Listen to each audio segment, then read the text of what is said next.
ఆకాశవాణి ప్రాంతీయ వార్తలు చదువుతున్నది కనపర్తి రాణి. ముఖ్యాంశాలు. సార్వత్రిక ఎన్నికల్లో ఆంధ్రప్రదేశ్లో కల్పిస్తున్న ఇంటి వద్ద నుంచే ఓటింగ్, పోస్టల్ బ్యాలెట్ వినియోగంపైన జాగ్రత్తలు తీసుకోవాలని రాష్ట ప్రధాన ఎన్నికల అధికారి ముఖేష్ కుమార్ మీనా అధికారులను ఆదేశించారు. ఆంధ్రప్రదేశ్ ముఖ్యమంత్రి వైఎస్సార్ కాంగ్రెస్ పార్టీ అధ్యక్షులు వైఎస్ జగన్మోహన్ రెడ్డి బస్సు యాత్ర ఈరోజు శ్రీ సత్యసాయి జిల్లా చీకటిమనేపల్లె నుంచి ప్రారంభం కానుంది. ఆంధ్రప్రదేశ్లో పింఛన్ల పంపిణీపై సవరించిన మార్గదర్శకాలను విడుదల చేస్తామని రాష్ట ప్రభుత్వ ప్రధాన కార్యదర్శి డాక్టర్ కెఎస్ జవహర్ రెడ్డి వెల్లడించారు. తెలంగాణలో ఎన్నికల నియమావళి అమలుపై ప్రభుత్వ ప్రధాన కార్యదర్శి శాంతికుమారి పోలీస్ శాఖ, ఇతర విభాగాల అధికారులతో సమీక్ష నిర్వహించారు. ఈరోజు ప్రపంచ ఆటిజం అవగాహన దినం నిర్వహిస్తున్నారు. వార్తల వివరాలు. మే నెలలో జరగబోయే సార్వత్రిక ఎన్నికల్లో తొలిసారిగా ఆంధ్రప్రదేశ్లో కల్పిస్తున్న ఇంటి వద్ద నుంచే ఓటింగ్, పోస్టల్ బ్యాలెట్ వినియోగంపైన తగిన జాగ్రత్తలు తీసుకోవాలని రాష్ట ప్రధాన ఎన్నికల అధికారి ముఖేష్ కుమార్ మీనా జిల్లా అధికారులను ఆదేశించారు. పోస్టల్ బ్యాలెట్, ఇంటి నుంచే ఓటింగ్కు సన్నద్దత, తీసుకోవాల్సిన జాగ్రత్తలపై నిన్న వెలగపూడి సచివాలయం నుంచి ముఖేష్ కుమార్ మీనా జిల్లాల ఎన్నికల అధికారులకు దృశ్య మాధ్యమం ద్వారా సమావేశాన్ని నిర్వహించారు. ఈ సందర్భంగా ఆయన మాట్లాడుతూ ఎన్నికల్లో 85 ఏళ్లు దాటిన వృద్ధులు, 40% పైగా అంగవైకల్యం ఉన్నవారు ఇంటి వద్దే ఓటు హక్కు వినియోగించుకోవాలనుకుంటే ముందుగా రిటర్నింగ్ ఆఫీసర్కు ఫారం 12D ద్వారా దరఖాస్తు చేసుకోవాలని అన్నారు. ఒకసారి ఇంటి వద్ద నుంచే ఓటు వేసే అవకాశం పొందితే వారు నేరుగా పోలింగ్ స్టేషన్కు వచ్చి ఓటు హక్కు వినియోగించుకునే అవకాశం కోల్పోతారన్న విషయంపై ఓటర్లకు అవగాహన కల్పించాలని సూచించారు. అలాగే పోస్టల్ బ్యాలెట్ వినియోగించుకునే వివిధ శాఖల ఉద్యోగులు, సర్వీసు ఓటర్లకు సంబంధించి ఏర్పాట్లు చేసుకోవాలని సూచించారు. ఇందుకోసం ప్రతి రిటర్నింగ్ కార్యాలయంలో ప్రత్యేకంగా ఏర్పాట్లు చేయాలని పేర్కొన్నారు. ఆంధ్రప్రదేశ్లో శ్రీ సత్యసాయి జిల్లాలో కొనసాగుతున్న ముఖ్యమంత్రి వైఎస్సార్ కాంగ్రెస్ పార్టీ అధ్యక్షులు వైఎస్ జగన్మోహన్ రెడ్డి బస్సు యాత్ర ఈరోజు చీకటిమనేపల్లె నుంచి ప్రారంభం కానుంది. ఈ యాత్రలో భాగంగా ముఖ్యమంత్రి చీకటిమనేపల్లె నుంచి ఉదయం బయలుదేరి ములకల చెరువు, పెద్దపాలెం మీదుగా వేపురికోట, బుర్రకాయలకోట క్రాస్, గొల్లపల్లి మీదుగా అంగళ్లు చేరుకుంటారు.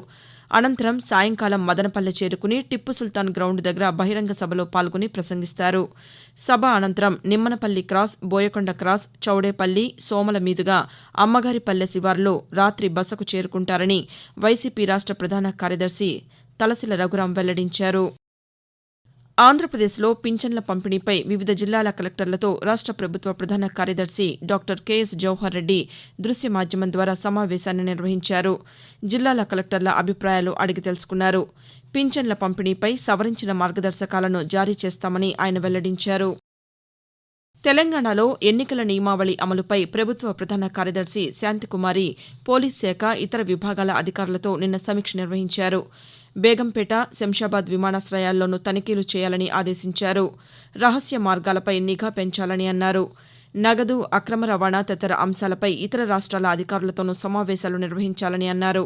ఎన్నికల తనిఖీల్లో భాగంగా 85 సరిహద్దు చెక్పోస్టులు ఏర్పాటు చేసినట్లు డీజీపీ రవిగుప్తా ప్రభుత్వ ప్రధాన కార్యదర్శికి వెల్లడించారు. ఫ్లయింగ్ స్క్వాడ్ బృందాలను ఏర్పాటు చేశామన్న ఆయన గత 15 రోజుల్లో 35 కోట్ల రూపాయల నగదును స్వాధీనం చేసుకున్నట్లు తెలిపారు. పరిశ్రమలు, గోదాములపై నిఘా పెంచామని డీజీపీ వెల్లడించారు. భారత్ నుంచి రక్షణ రంగ ఎగుమతుల్లో వృద్ధి కనబరిచామని కేంద్ర రక్షణ శాఖ మంత్రి రాజ్నాథ్ సింగ్ తెలిపారు.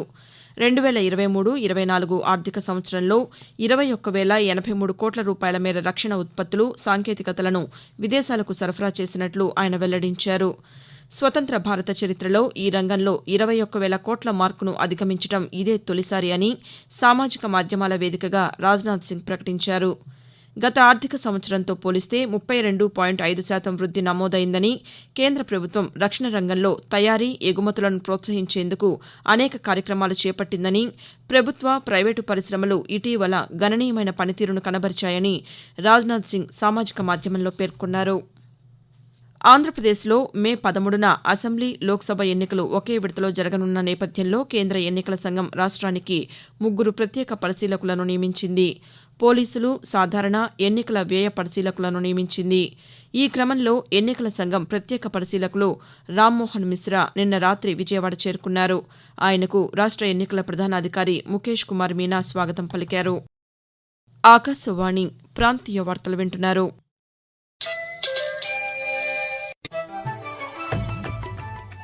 ఖచ్చితమైన సమాచారం, నిష్పాక్షికమైన విశ్లేషణలు, విశ్వసనీయ వార్తా ప్రసారాలకు వేదిక ఆకాశవాణి. దేశ ఆర్థిక, రాజకీయ, సామాజిక, సాంస్కృతిక అంశాలకు సంబంధించిన నిరంతర వార్తా విశేషాల కోసం ఆకాశవాణి సామాజిక మాధ్యమ వేదికలైన news on air YouTube channel ను, newsonair.gov.in వెబ్సైట్ ను, ట్విట్టర్ లో ఆల్ ఇండియా రేడియో న్యూస్ ను వీక్షించండి.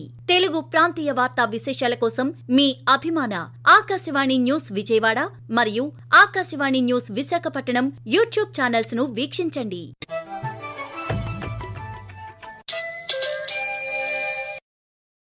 పిల్లల్లో మందబుద్ధి నివారణపై అవగాహన కల్పించే ఉద్దేశంతో ఈరోజు ప్రపంచ ఆటిజం అవగాహన దినం నిర్వహిస్తున్నారు. 2007వ సంవత్సరం డిసెంబర్ 18వ తేదీన ఐక్యరాజ్య సమితి సర్వప్రతినిధి సభ చేసిన తీర్మానం మేరకు 2008వ సంవత్సరం నుండి ప్రతి ఏటా ఏప్రిల్ 2వ తేదీన ఈ కార్యక్రమం జరుగుతోంది. కొందరు పిల్లలు చురుగ్గా వ్యవహరించకుండా, ఎవరితోనూ కలవకుండా, ఒంటరిగా ఉండటానికి ఇష్టపడటం, సరిగ్గా మాట్లాడలేకపోవడం వంటి లక్షణాలు కలిగి ఉండటాన్ని మందబుద్ధి ఆటిజంగా పిలుస్తారు.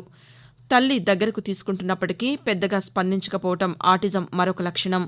ఇటువంటి లక్షణాలు కలిగి ఉన్న పిల్లల మానసిక స్థితిని ముందుగానే పసిగట్టి వైద్యుల సలహా మేరకు చక్కని మానసిక శిక్షణ ఇవ్వటం ద్వారా వారిలో మార్పు తీసుకువచ్చేందుకు అవకాశముంది. ఆంధ్రప్రదేశ్లో లోక్సభ, అసెంబ్లీ ఎన్నికలకు అభ్యర్థులను కాంగ్రెస్ పార్టీ దాదాపుగా ఖరారు చేసినట్లు ఆ పార్టీ వర్గాలు వెల్లడించాయి. ఢిల్లీలో నిన్న జరిగిన కాంగ్రెస్ ఎన్నికల కమిటీ సీఈసీ సమావేశంలో ఆంధ్రప్రదేశ్ పీసీసీ అధ్యక్షురాలు వైఎస్ షర్మిలతో పాటు ముఖ్య నాయకులు హాజరయ్యారు. 117 అసెంబ్లీ, 17 లోక్సభ స్థానాలకు అభ్యర్థులుగా పలువురి పేర్లకు ఆ పార్టీ అధిష్టానం ఆమోదం తెలిపిందని, ఇంకా 58 అసెంబ్లీ, 8 లోక్సభ స్థానాల అభ్యర్థుల ఎంపిక జరగాలని కాంగ్రెస్ పార్టీ నాయకులు తెలియజేశారు. తెలంగాణలోని ఉమ్మడి మహబూబ్ నగర్ స్థానిక సంస్థల ఎమ్మెల్సీ ఓట్ల లెక్కింపు వాయిదా పడింది. సార్వత్రిక ఎన్నికల నియమావళి అమల్లో ఉన్న నేపథ్యంలో ఈ రోజు జరగవలసిన ఓట్ల లెక్కింపు ప్రక్రియను జూన్ 2వ తేదీకి వాయిదా వేయాలని ఎన్నికల సంఘం ఆదేశాలు జారీ చేసింది. గత గురువారం ఈ స్థానానికి ఉప ఎన్నిక పోలింగ్ జరిగింది. వేసవిలో తెలంగాణలో తాగునీటి సమస్యలు తలెత్తకుండా చూడాలని కాంగ్రెస్ నాయకులు, బీసీ సంక్షేమ, రవాణా శాఖ మంత్రి పొన్నం ప్రభాకర్ అధికారులకు సూచించారు. సిద్దిపేట జిల్లా కోహెడ మండలం శనిగరం గ్రామంలో మంత్రి పర్యటించి పెద్ద చెరువు పనులను పరిశీలించారు. గ్రామాల్లో తాగునీటికి ఇబ్బందులు రాకుండా అదనపు మోటార్లు ఏర్పాటు చేసుకోవాలని గ్రామాధికారులకు సూచించారు. వాతావరణం. దేశంలో అనేక ప్రాంతాల్లో ఏప్రిల్, జూన్ మధ్యకాలంలో సాధారణం కంటే అధిక ఉష్ణోగ్రతలు నమోదవుతాయని, పలు ప్రాంతాల్లో తీవ్ర వేడి వాతావరణం ఉండే అవకాశముందని భారత వాతావరణ శాఖ డైరెక్టర్ జనరల్ మృత్యుంజయ మహాపాత్ర వెల్లడించారు. ఆంధ్రప్రదేశ్, తెలంగాణ సహా గుజరాత్, మధ్య మహారాష్ట, ఉత్తర కర్ణాటక, రాజస్థాన్, ఒడిషా, ఉత్తర ఛత్తీస్గఢ్లో వేడిగాలుల ప్రభావం తీవ్రంగా ఉండనుందని, దక్షిణాది రాష్ట్రాల్లో వడగాల్పుల ప్రభావం అధికంగా ఉంటుందని తెలిపారు. ఆంధ్రప్రదేశ్తో పాటు గుజరాత్, మహారాష్ట, ఉత్తర కర్ణాటక, ఒడిషా, పశ్చిమ మధ్యప్రదేశ్ ప్రాంతాల్లో వడగాలుల తీవ్రత అత్యంత ఎక్కువగా ఉండే అవకాశముందని భారత వాతావరణ శాఖ వెల్లడించింది. శ్రీరామనవమి సందర్భంగా భద్రాచలంలో జరగనున్న శ్రీ సీతారామచంద్రుల కళ్యాణ తలంబ్రాలను భక్తులకు కూడా అందజేసేందుకు ఏర్పాట్లు చేస్తున్నట్లు తెలంగాణ రాష్ట్ర రోడ్డు రవాణా సంస్థ టీఎస్ఆర్టీసీ వెల్లడించింది. ప్రాంతీయ వార్తలు ముగించే ముందు ముఖ్యాంశాలు మరోసారి. సార్వత్రిక ఎన్నికల్లో ఆంధ్రప్రదేశ్లో కల్పిస్తున్న ఇంటి వద్ద నుంచే ఓటింగ్, పోస్టల్ బ్యాలెట్ వినియోగంపైన జాగ్రత్తలు తీసుకోవాలని రాష్ట్ర ప్రధాన ఎన్నికల అధికారి ముఖేష్ కుమార్ మీనా అధికారులను ఆదేశించారు. ఆంధ్రప్రదేశ్ ముఖ్యమంత్రి, వైఎస్సార్ కాంగ్రెస్ పార్టీ అధ్యక్షులు వైఎస్ జగన్మోహన్ రెడ్డి బస్సు యాత్ర ఈరోజు శ్రీ సత్యసాయి జిల్లా చీకటిమనపల్లె నుంచి ప్రారంభం కానుంది. ఆంధ్రప్రదేశ్లో పింఛన్ల పంపిణీపై సవరించిన మార్గదర్శకాలను విడుదల చేస్తామని రాష్ట్ర ప్రభుత్వ ప్రధాన కార్యదర్శి డాక్టర్ కెఎస్ జవహర్ రెడ్డి వెల్లడించారు. ఆకాశవాణి ప్రాంతీయ వార్తలు ఇంతటితో సమాప్తం.